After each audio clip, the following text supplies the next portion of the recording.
Have you ever felt overwhelmed by the constant flow of thoughts running through your mind? Is it possible to truly control the mind, and how can this mastery lead to profound peace and wisdom? Welcome back, everyone. Today, we are diving into one of the most important aspects of spiritual growth, mastering the mind. We've all experienced the restlessness of an unsettled mind, the constant chatter that can prevent us from finding true peace. But, as we will explore today, the power to master our thoughts lies within each of us. When we learn how to control our minds, we open the door to a life of profound peace, clarity, and wisdom. Our minds are incredible instruments capable of great creativity, insight, and intelligence. However, without mindfulness and training, the mind can also become our greatest obstacle. It's easy to become consumed by the flood of thoughts, worries, and distractions that arise throughout the day. In many ways, our thoughts dictate how we experience the world. If our minds are clouded with anxiety, fear, and negative thoughts, then we see the world through that lens. But what if we could change the way we relate to our thoughts? What if we could cultivate a mind that is focused, clear, and at peace? The first step in mastering the mind is recognizing that our thoughts do not define us. Often, we identify ourselves with our thoughts, believing that they are an accurate reflection of who we are. But in reality, thoughts are impermanent and temporary. They rise and fade away, just like clouds passing through the sky. The problem is that we often cling to our thoughts, attaching our sense of identity to them. We might think, "I'm anxious," or "how not good enough," but these are just thoughts, not the truth of who we are. By understanding this, we can begin to distance ourselves from the constant flood of thoughts and observe them without getting caught up in them. In Buddhism, one of the key practices for mastering the mind is mindfulness meditation. In meditation, we learn to focus our attention on the present moment, whether it's our breath, our body, or the sounds around us. As we practice, we notice how the mind constantly drifts away, pulled by thoughts, memories, or worries. But the beauty of meditation is that we can gently bring our attention back to the present moment, without judgment or frustration. Over time, this practice strengthens our ability to remain calm and focused, even when the mind is chaotic. Mindfulness is not just a practice we do on the cushion, it's a way of life. The more we practice mindfulness, the more we start to see how our thoughts and emotions arise. We can observe them without reacting or identifying with them. When a thought comes, we simply acknowledge it and let it pass. This practice of non-attachment to our thoughts is the foundation of mental mastery. But mindfulness alone isn't enough. To truly master our thoughts, we must also develop mental discipline. Just as a musician practices their instrument every day to improve their skill, we must practice discipline in how we engage with our thoughts. In the Zen tradition, one of the key aspects of mental discipline is choiceless awareness, the ability to observe the mind without trying to control or manipulate it. When we can simply observe the mind with awareness, without judgment, we allow the mind to settle naturally. One of the best ways to develop mental discipline is for the practice of concentration. Concentration helps to focus the mind on a single object, such as the breath, a mantra, or a visual image.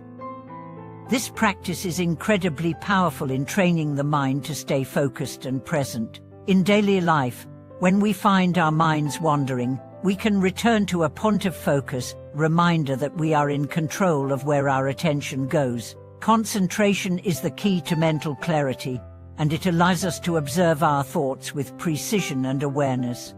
As we continue to practice mindfulness and concentration, we begin to notice the nature of our thoughts. Many of our thoughts are driven by habit, fear, or desire. For example, we may have a thought about a difficult situation, and our mind quickly jumps to worry and anxiety. But when we practice mindfulness, we can start to recognize that these thoughts are not grounded in reality, they are simply the products of our habitual thinking patterns. With practice, we learn to disengage from these thought patterns and respond to situations with calm and clarity. Self-awareness is another powerful tool in mastering the mind. When we become more aware of our thoughts, we begin to see the automatic beliefs and assumptions that drive our thinking. We may realize that we have been unconsciously thinking negative thoughts about ourselves or others, or we may recognize patterns of thinking that create unnecessary stress or anxiety. Once we identify these patterns, we can begin to challenge them and replace them with more positive and empowering beliefs. Compassion is also essential in the process of mastering the mind. Often, we are harsh with ourselves when we have negative thoughts. We might think, "Why can't I control my mind?" Or "Why do I keep thinking these thoughts?" But true mastery comes when we approach our thoughts with kindness and compassion.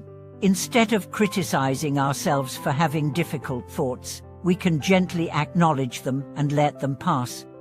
By treating ourselves with compassion, we create a space for healing and growth in our minds. A big part of mental mastery also involves letting go of the need to control everything. Many of us spend much of our time trying to control our thoughts, our emotions, and our external circumstances. However, true freedom comes when we let go of the need to control and allow life to unfold as it will. By learning to accept things as they are, we stop fighting with the flow of life and learn to trust that everything will unfold as it should. Another powerful way to master the mind is by cultivating a growth mindset. Instead of seeing challenges as obstacles or failures, we can view them as opportunities for growth. Our thoughts and beliefs can either limit us or empower us. When we shift our perspective, we begin to see challenges as opportunities for learning and improvement. This mindset helps us remain resilient, focused, and positive, even in difficult situations. At the core of mastering the mind is the realization that we are not our thoughts. We are the awareness behind them. Our thoughts are temporary and ever-changing, but our true nature, our awareness, is constant. By cultivating mindfulness, mental discipline, and compassion, we begin to understand that we are the space in which thoughts arise, not the thoughts themselves. This understanding brings peace, because we no longer feel enslaved by our minds.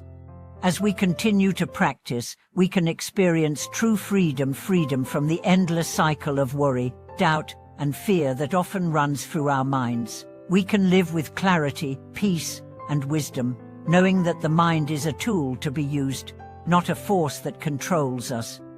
Have you ever felt overwhelmed by the constant flow of thoughts running through your mind? Is it possible to truly control the mind?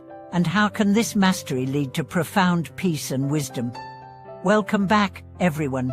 Today's exploration of the mind and its power continues as we dive deeper into understanding how mastering our thoughts can transform our experience of life. As we've seen in the earlier sections, the mind can either be our greatest ally or our most challenging adversary. Learning how to master it is the key to experiencing the true peace, wisdom, and freedom that we all seek. When we speak of mastering the mind, it's important to understand that it's not about silencing the mind or getting rid of every thought that arises. In fact, it's quite the opposite. The goal is not to fight with the mind, but to create a healthy relationship with it. This means acknowledging the thoughts that arise, observing them without judgment, and choosing how to respond to them, rather than being swept away by them. When we do this, we unlock the power of choice in every moment, and with that choice comes the power to create peace and wisdom in our lives. One of the most important aspects of mastering the mind is to become aware of our habitual thought patterns. We all have deeply ingrained ways of thinking that have developed over the years, often without us even realizing it. These patterns, often referred to as mental habits, influence how we perceive the world, how we react to challenges, and how we relate to others. For example, some people may habitually think in negative terms, constantly anticipating failure or criticism. Others might have the tendency to overanalyze or worry about the future. These patterns can create unnecessary stress and anxiety, often keeping us from experiencing the peace that is available in the present moment. By becoming aware of these patterns, we begin to see them for what they are: habits, not inherent truths about ourselves. It is often the case that we do not question the thoughts we have because we believe they are our identity, but through the practice of mindfulness, we can start to witness our thoughts from a distance, acknowledging them without attaching to them. This shift from identification to observation is the key to mental freedom. When we stop identifying with our thoughts, we free ourselves from their power. Let's take an example. Imagine you are preparing for a presentation at work or school. As the date approaches, you may start to notice thoughts of doubt arising, such as, "What if I mess up?" or "What if they don't like my ideas?" These thoughts may trigger feelings of anxiety or fear, and in many cases, you might react by trying to avoid the situation or procrastinate. But through mindfulness, we can begin to separate ourselves from these thoughts. We can recognize that the thought, "What if I mess up?" is just a thought, not a reflection of the reality of the situation. By doing so, we become less reactive, more composed, and able to approach the presentation with a clear mind. Another way to master the mind is through mental discipline, which can be cultivated through practical techniques. One such technique is cognitive reframing, where we intentionally change the way we interpret situations. For instance, if we face a difficult challenge, we can choose to see it as an opportunity for growth rather than something to fear. This shift in perspective can have a profound impact on how we handle adversity, turning obstacles into stepping stones toward wisdom and personal development.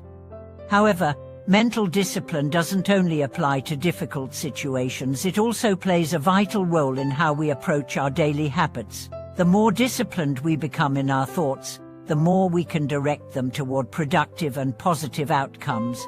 Just as we might train our body through exercise, we can train our mind to focus on what truly matters. This mental discipline builds resilience and clarity, allowing us to respond with calmness and intention, no matter the circumstances.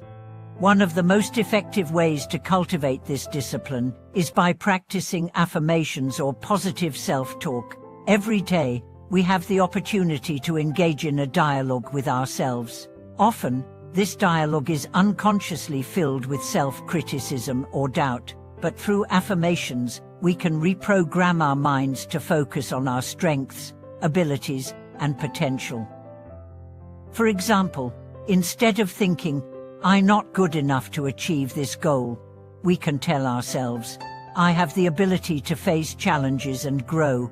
Over time, these affirmations reshape the way we think about ourselves and the world around us. While discipline is essential in shaping the mind, compassion is just as crucial in mastering it. As we become more aware of our thoughts and emotions, we may encounter feelings of guilt, shame, or frustration. These emotions can arise when we realize how much of our life has been governed by unconscious thought patterns. But instead of reacting with judgment or self-blame, we must meet these feelings with compassion. After all, the mind is a product of many years of conditioning and habit. Just as we would show kindness to a child who has learned something new, we must show that same compassion to ourselves as we work to master our minds. By practicing self-compassion, we create a space for healing and growth. We understand that we don't need to be perfect. The goal is simply progress. When we approach ourselves with gentleness and patience, we create a mental environment that is conducive to peace and clarity. But now, as we continue to deepen our practice, let's explore the concept of detachment. Mastery of the mind does not mean controlling every single thought or emotion that arises. It means detaching from the need to control. Often, our desire to control our thoughts leads to frustration and resistance.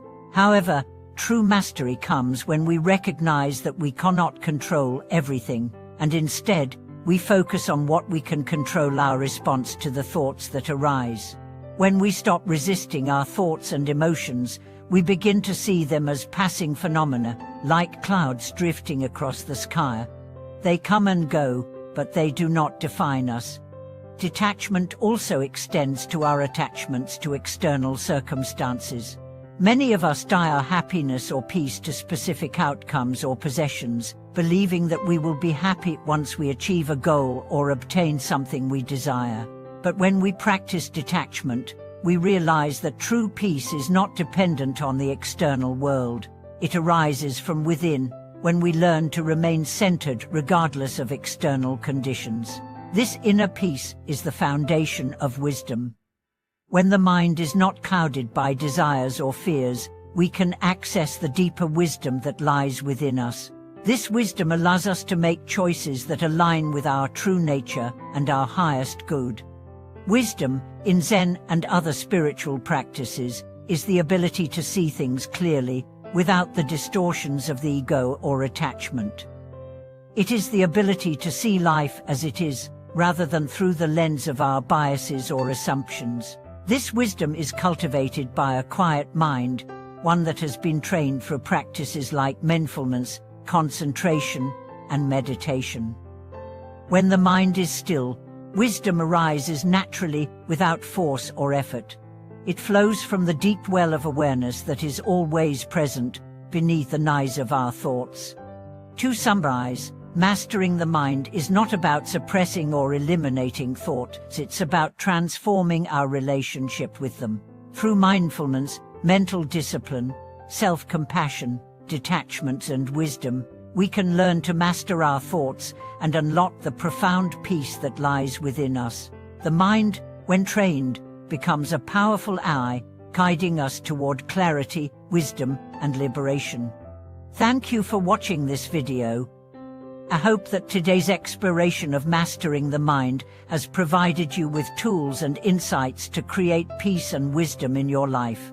If you found this video helpful, please share your thoughts and experiences in the comments below. Don't forget to subscribe, like, and hit the bell to stay connected with us as we continue to walk the path of inner mastery and liberation.